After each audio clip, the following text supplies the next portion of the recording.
Everyone. I am so excited because I am speaking with author Jennifer Dupee, and we are talking about her brand new book coming out Tuesday. I love this cover, Little French Bridal Shop. It is such a beautiful cover. I love the colors, everything about this cover, and I know you probably didn't have much to do with it.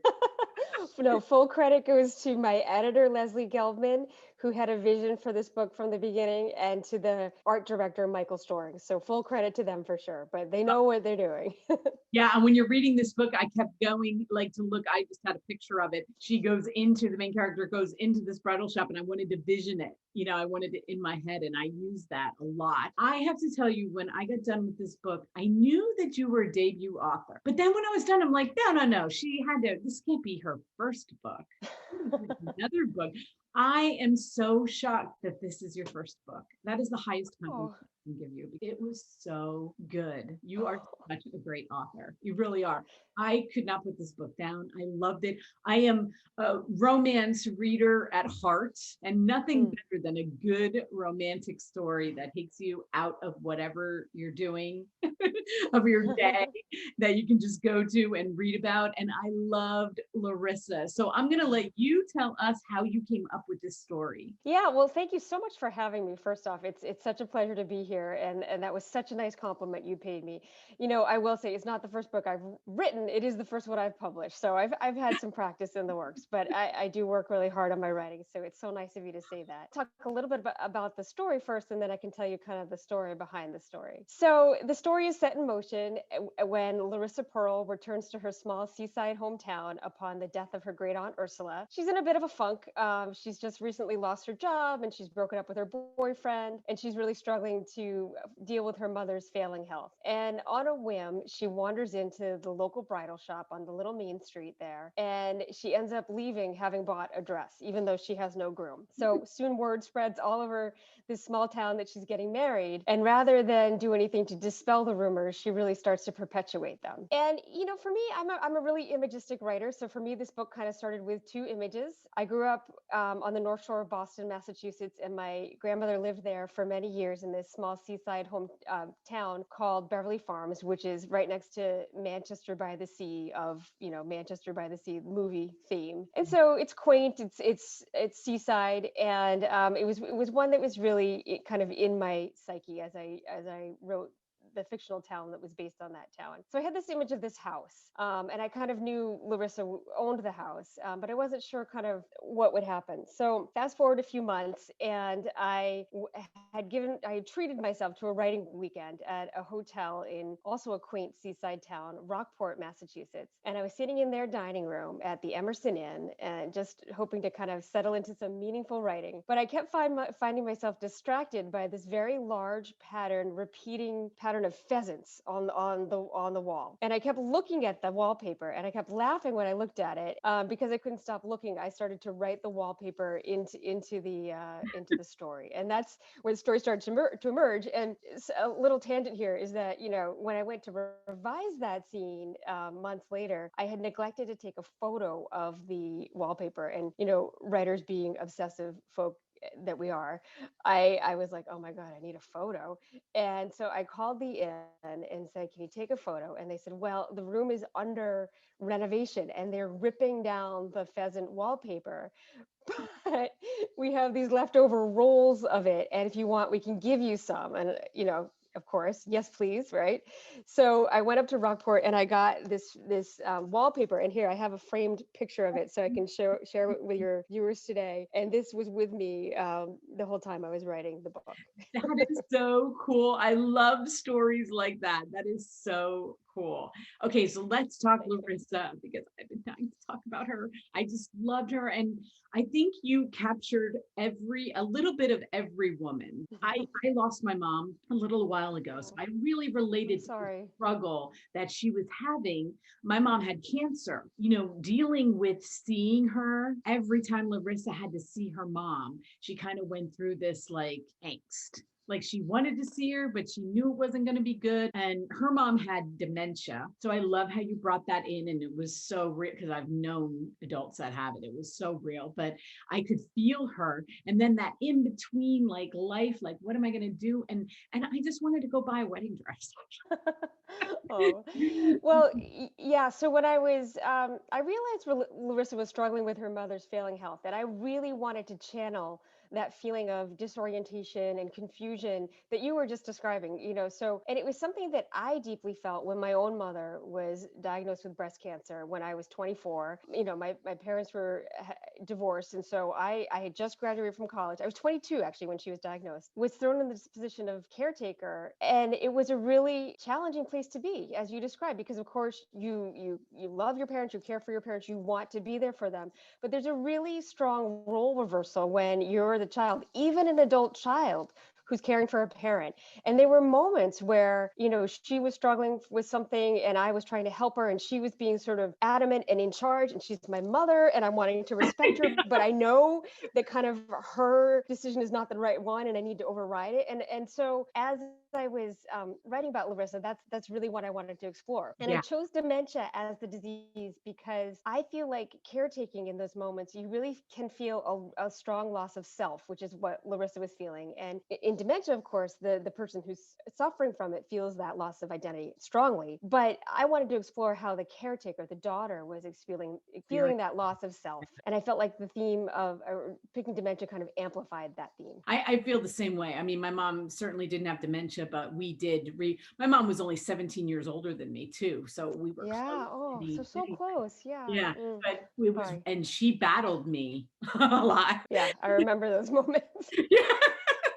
Like, Yeah, we had some. I can look back and laugh and be like, "Oh yeah, those were fun. We had some fun times." But I loved the fact that, okay, so she had the boyfriend.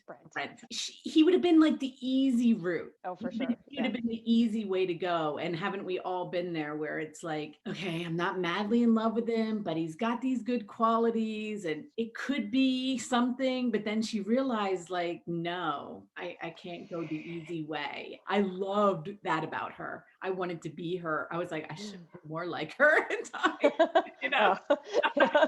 Yeah. I mean, it's right. Not that Larissa is me at all, but you're right. There are definitely those relationships that you're in where you're like, this person is really nice. This person really loves me and cares for me. I love and care for that person, and she does. She loves and cares for him, but it's not the kind of love she's looking for. And so, right, she's got to make a decision in the novel. Do I stick with this and kind of just let it go on as something that's kind of good enough, even though it's not really good enough, or do I take that leap and do I kind of hope for something better, which ultimately is better for both of them. Well, I think you are a fantastic romantic writer. This is what I love. You remind me of Jodi Picoult in a way, even though she Thank doesn't write you. romance. The Right. way you gave us like a little bit of nuggets here and there to develop their story and their backstory. I love reading books like that. I loved how you did that. Like I would get done with the chapter. I'm like, that was just brilliant. That was so Oh. because I love being peace fed. I don't even know what it's called, but I love being fed I that. know what you're saying. Yeah, Yeah. there's a woman in my writers group who calls me the queen of backstory because I love to weave it in. So, right, I think it's a challenge when you start with too much backstory up front, right? Readers want the forward momentum of the story, but then it's also a challenge when you get stuck too much in backstory. So I really love sort of finding moments to weave little bits in. So Yeah. that's my And specialty. the male, romantic lead was Jack. Well, Jack. and he had triplet sons. That there was this one scene that he's like with his sons, but then he's has this like, a memory recall. That's what I thought you did so well, Oh, because thank he you. was like there, but he wasn't, he was also thinking about other things and, about his past. And that's how we find out more about his past. We love him. Yeah, yeah. So Jack is the caretaker of the house. So Larissa's inherited this big house that needs to be renovated. In the beginning of the book, she thinks she'll probably sell it. And Jack has been the caretaker since he was 17, and he's now 40, and so it's been a number of years. As you said, he's got this set of fraternal triplets, so three boys who are very interconnected, but not identical, but different. And actually, I'm a fraternal triplet. No, I didn't know if you knew that. Yeah. I So, not. and I never thought I would write about this. So it's just funny. But again, this theme of identity, I knew that Jack had some kids, and I thought, why don't I make them triplets? Because it really, again, amplifies this theme of identity and who are we? And there's a line in the book where Larissa talks about when she's struggling with her mother, and she says something like, when one of the beacons by which we define ourselves is no longer there, then who are we? And I really wanted to explore that question with this book, and the triplets was a way to do that. Now, on the subject of triplets, my parents, I'm in my late 40s, and my parents thought literally until my sister was born that they were having twins. So I was born first, and my brother was born second. And my father said, "Oh, what more can we want? A boy and a girl. This is perfect." And they're like, "One more kid." And boom, my sister was born, and they had triplets. So That's crazy because crazy. you know what? It's natural. Like some, they're getting more triplets now because, It's of much more common now. that Yeah. much more Yeah. common now. But the fact that it was a natural triplets, like Yeah. I've never even, I don't even know anyone who's a triplet. So that's very cool. Thank you. It's It's fun to put it. It was a fun addition to the book. And they're really funny with each other. They're They very are. quippy I with each love other. them. And at least you knew how to write that. You knew how their I relationship did. was going to work. And I did. all I have to say is your poor brother who like has these two sisters. These two girls, I know. You two girls.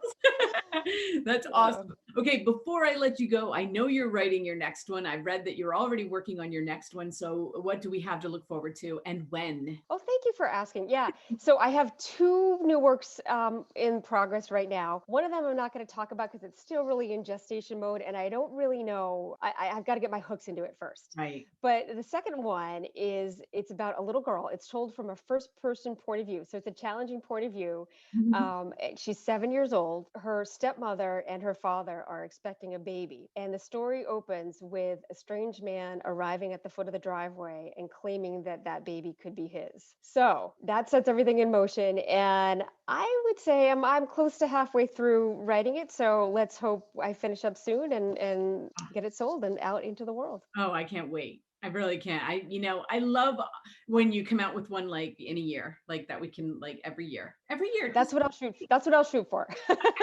Since you asked.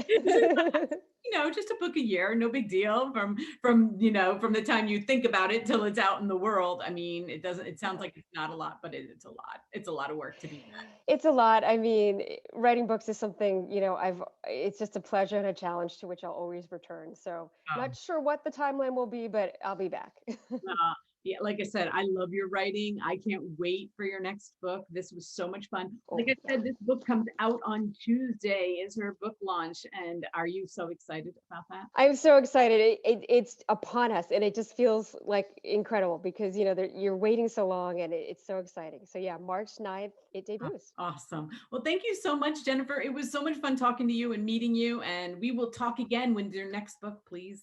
Can we talk again? Michelle, it's been an absolute pleasure talking with you. Let's So talk again soon.